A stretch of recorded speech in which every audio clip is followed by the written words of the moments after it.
গান বাংলার তাপসকে চেনেন না এমন লোক কম আছেন। আগে হয়তো খুব একটা চিনতেন না, অনেকেই গান বাংলা দিয়ে চিনেন, কিন্তু পরবর্তীতে বুবলি ম্যাডামের সাথে তাপসের সেই অপকর্ম, সেই বাথরুম গল্পের পর বাংলাদেশে এমন কোনো মানুষ নাই যে তাপস সাহেবকে চেনেন না। এই তাপস কে আপনারা সবাই জানেন। এই তাপস সম্পর্কে আজকে আবার নতুন করে বাজারে চাউল হয়েছে খবর ভার্চুয়াল মিডিয়াতে তাপস কী কী করছে, এগুলো হয়তো আপনি এতক্ষণে দেখছেন। কিন্তু আমি যেটা বলতে চাচ্ছি, তাপসের যে এত সহায় সম্পত্তি, এত কিছু সে করছে, এত বড় অফিস গান বাংলার, এখানে সে একসময় ছোট্ট একটা অফিস নিয়ে ওই বিল্ডিংয়ে ভাড়া নিয়ে ঢুকছিল, পরে দখল করে ফেলাইছে। উনি এটিএনে ঢুকছিলেন সামান্য একজন মিউজিশিয়ান হয়ে বা মিউজিক কম্পোজার হইয়া, তারপরে এখান থেকে বেরিয়ে গান বাংলার মালিক হয়ে গেছেন। উনি 1000 কোটি টাকার মালিক। 2 দিন পরে পরে বিদেশে যান, বিদেশি আর্টিস্টদের মানে মিউজিশিয়ানদের আইনা ঢাকায় গান করেন। জীবনে কোনোদিন নিজস্ব কোনো একার মানে ওর নিজস্ব সৃষ্টি কোনো গান নাই, মানুষের গান গায়া উনি এত পপুলার হয়েছেন। এবং তৎকালীন সরকারের ওই পতিত সরকারের, অনেকে বলে কথিত সরকার, আমি বলি পতিত সরকার, যে সরকার পতন হয়ে গেছে, ওই পতিত সরকাররা বলে তার বেশি আধিপত্য ছিল, অনেক কিছু করছেন উনি। ওই ফেরিস্তি দিতে গেলে মানে অনেক লম্বা হয়ে যাবে। ওনার সবচেয়ে বড় অপকর্ম ছিল এই বুবলি ম্যাডাম। এই বুবলি ম্যাডামের নিয়ে কী হয়েছে আপনারা জানেন। এবং শেষ পর্যন্ত ওই যে সিনেমা যারা করবে এইটা আর করতে দেয় না। কে করতে দেয় না জানেন? সেটা আসতেছি পরে। এখন মূল কথা হলো তাপস সাহেবের আসল শক্তি কি, তাপস সাহেবের আসল শক্তি কোথায়? বন্ধুরা, আপনারা অনেকে হয়তো জানেন না, তাপসের স্ত্রী মুন্নি ম্যাডাম, জি যে বিউটিশিয়ান। বিউটিশিয়ান মানে বুঝেন, মেকআপ আর্টিস্ট বলবেন না, বিউটিশিয়ান মানে যে কোনো মেয়েকে সে বিউটি করে দেয়। এই বিউটিশিয়ান ম্যাডাম বেসিক্যালি শেখ হাসিনার বিউটিশিয়ান। এটা অনেকে আপনারা জানতেন না বা অনেকেই জানেন।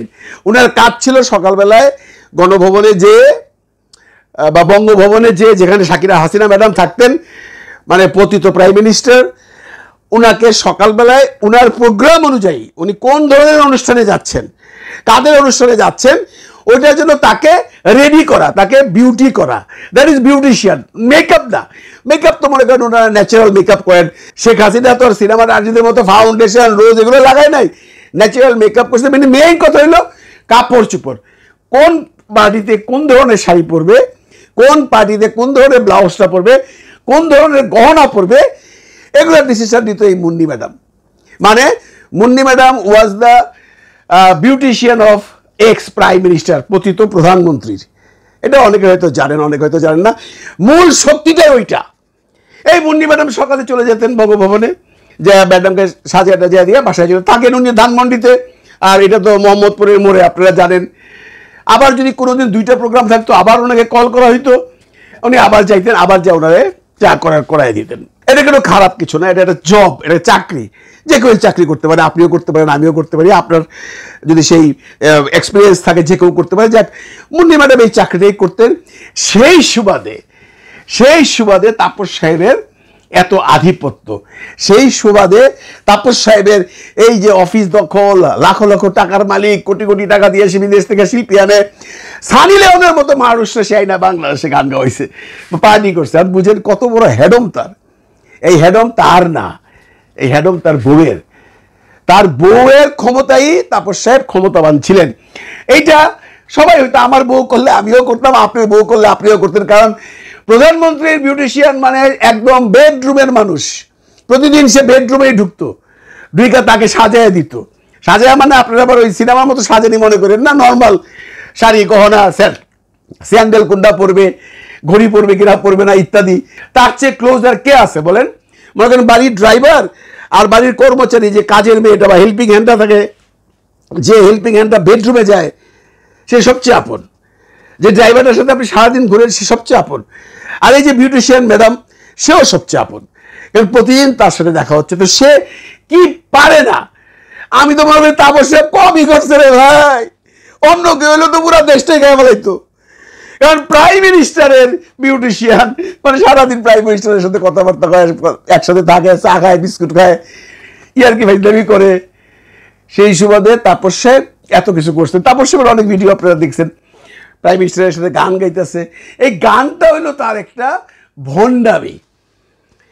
কারণ সে নিজে কিন্তু খুব একটা গান নিজে গায়া যে আমি একটা ভালো গায়ক, এই ধরনের প্রমাণ উনি করতে পারেন নাই।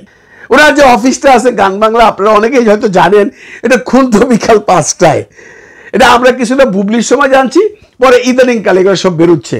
বিকাল 5টা থেকে সকাল 6টা অবধি নাইট অফিস। এই নাইট অফিসে পাশে একটা রুম ছিল, সেখানে মন্ত্রী মিনিস্টাররাও আসতো।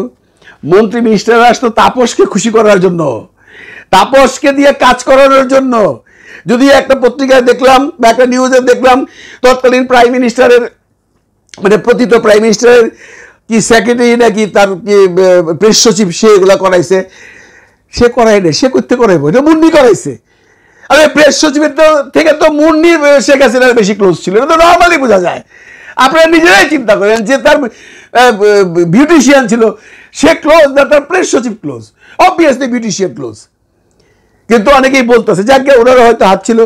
এই মন্ত্রী মিনিস্টার আইসা তাপসকে দিয়া, মুন্নিকে দিয়া, তাপসকে বলতো, তাপস মুন্নিকে বলতো। ওই সময় কিন্তু আপনারা শুনছেন মুন্নি কিন্তু একসময় রেগুলার অফিসে যাইতো বা রাত্রেবেলা থাকতো। মুন্নি ম্যাডামের কাজটা কি? বাড়িতে তো হেল্পিং হ্যান্ড আছে, কাজের লোকজন আছেই। সকালে একবার প্রাইম মিনিস্টারের কাছে যাওয়া, বড় জোর বিকালে আরেকবার, তাও তো এভরিডে লাগে না। মনে করি এভরিডে তো তার 2বার যাইতে হয় না। তারপর বাকি সময়টা মুন্নি ম্যাডাম গান বাংলাতে আড্ডা দিত। সমস্ত মন্ত্রী মিনিস্টার, এই মানে বিগ যারা আছে বাংলাদেশের বিভিন্ন জায়গায়, সেক্রেটারি লেভেল বলেন, বিজনেস টাইফুং বলেন, মন্ত্রী বলেন, মিনিস্টার বলেন, এদের সাথে থাকতো, এদের সাথে সময় কাটাইতো। মানে মুন্নি ম্যাডাম ওদের সাথে সময় কাটাইতো না। মুন্নি ম্যাডামের সিলেক্টেড কিছু মেয়ে ছিল, তাপসের কিছু সিলেক্টেড আর্টিস্ট ছিল, তাদেরকে দিয়ে সে কি করাইতো বুঝালেন? আপনারা তো জানেন যে পুরুষ মানুষকে টাকা দিয়ে না পারেন, থ্রেট করে না পারেন, মদ দিয়ে না পারেন, মেয়ে মানুষ দিয়ে আপনি অনেক কিছু করাইতে পারবেন। তাপস সেইভাবেই সব কিছু করাইছে। এখন শুনলাম উনি নাকি বিএনপি করেন। এখন উনিও যদি বিএনপি করেন তাহলে তো বিএনপির লজ্জা হওয়া উচিত। কারণ এই মুন্নি কত কিছু করলো, এবং শেষ পর্যন্ত এই বুবলিনে যে কাহিনীটা গড়াইলো, কি খেলা হবে নাকি নাম ছিল সিনেমাটা। Last of all Munni madam কি করলেন, উনি সাকিবরে ফোন করলেন। সাকিব তখন শুটিং করেন দরদ ছবির, সেই বেনারসে বই রয়েছে যে সাকিব ভাই, সাকিব তুমি দেখো তোমার বউ তো এই করতেছে। এবং শোনা কথা, তাপস মোটামুটি ডিসিশন নিয়ে ফেলেছিল উনি বুবলি ম্যাডামকে বিয়ে করবেন, এমন একটা কথা ছিল। বুবলি ম্যাডামের কেলেঙ্কারিটাকে আপনারা একদম সাইডে রাখতে পারেন না, এটা একটা ঘটনা ছিল। এগুলো সব এখন বেরোবে, কারণ এখন কিন্তু এই গভর্নমেন্ট সবার ফোন চেক করতেছে। ফোন চেক করলে সব পাওয়া যাবে। আজ থেকে 1.5 বছর আগে কার সাথে কথা হয়েছেন, কোন মেয়েরে পটাইছেন, কারে থ্রেট করছেন, কই টাকা রাখছেন, সব বেরিয়ে যাব। এটাও বেরোবে। Last of all Munni madam যখন দেখলো যে না তার স্বামীকে কন্ট্রোল করতে পারে না, তখন উনি লাস্ট প্রাইম মিনিস্টারের কাছে যাইয়া বললো এই ঘটনা। প্রাইম মিনিস্টার তখন তাপসকে ডাইকে এরা বলছে, এই শুনো, বেশি বাইরো না, সব ছাড়ো, সিনেমা টিনেমা বন্ধ করো। এই যে শেষ পর্যন্ত থামলো। মুন্নি ম্যাডামের ক্যারেক্টার সম্বন্ধে কি বলবো, আপনারা এই যে সিনসনে দেখতেছেন কয়দিন যাবৎ লন্ডনে বা নিউ ইয়র্কে কোথায় যায় না, ওপেন সিগারেট খেতেছে। সিগারেট খাওয়াটা কোনো অন্যায় না, ইউরোপের সবাই খায়। কিন্তু এগুলো যে ভাইরাল হইতেছে, মানুষের ইমপ্রেশনটা কি হইতেছে আমাদের সম্পর্কে, আমাদের সোসাইটিতে, আমাদের যে সোসাইটি আছে, বাংলার সোসাইটি, বাংলাদেশের সোসাইটি, এখানে তো এগুলো অ্যাকসেপ্টেবল না।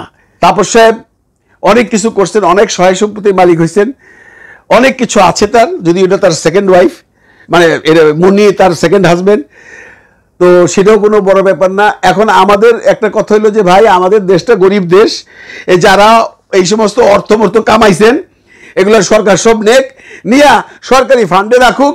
এই যে যারা আহত হয়েছে, নিহত হয়েছে, তাদেরকে দেখ, বন্যাতর্তের জন্য দেখ, দেশে রাখুক। যারা টাকা পাচার করছে তাদেরটাও নিয়ে আসুক। ইউনূস সাহেব এটা পারবে, কারণ ইউনূস সাহেবের খেলা তো শুরু হয় নাই, ইউনূস সাহেব সেটাও আনবে। আমি আপনাদের চ্যালেঞ্জ দিয়ে বলে গেলাম, যত টাকা বিদেশে গেছে, যদি ইউনূস বাঁচতে থাকে, যদি ডক্টর ইউনূস বাইচে থাকে, এই টাকা সে দেশে আনবে। এই ক্ষমতা তার আছে। সে যে কত বড় ক্ষমতাবান সেটা তো দুবাইয়ের কাণ্ডতেই দেখলেন। 57 জনকে কেমনে ছুটে নিয়ে আসলো। পাপ বাপেরও ছাড়ে না। আমি একটা জিনিস বুঝি না, আমার এখনো কেন জানি মনে হয় মানুষের কত দরকার হয় রে ভাই, কত দরকার হয়। টাকার জন্য মানুষ কি না করতে পারে। হ্যাঁ, এবং শোনা কথা, তাপস তার ওয়াইফকে দিয়ে মেয়ে মানুষ জোগাড় করতো। ছি ছি, ঘেন্না হয় এই সমস্ত কথা বলতে। ভালো থাকবেন সবাই, ভালো রাখবেন সবাইকে। খোদা হাফিজ।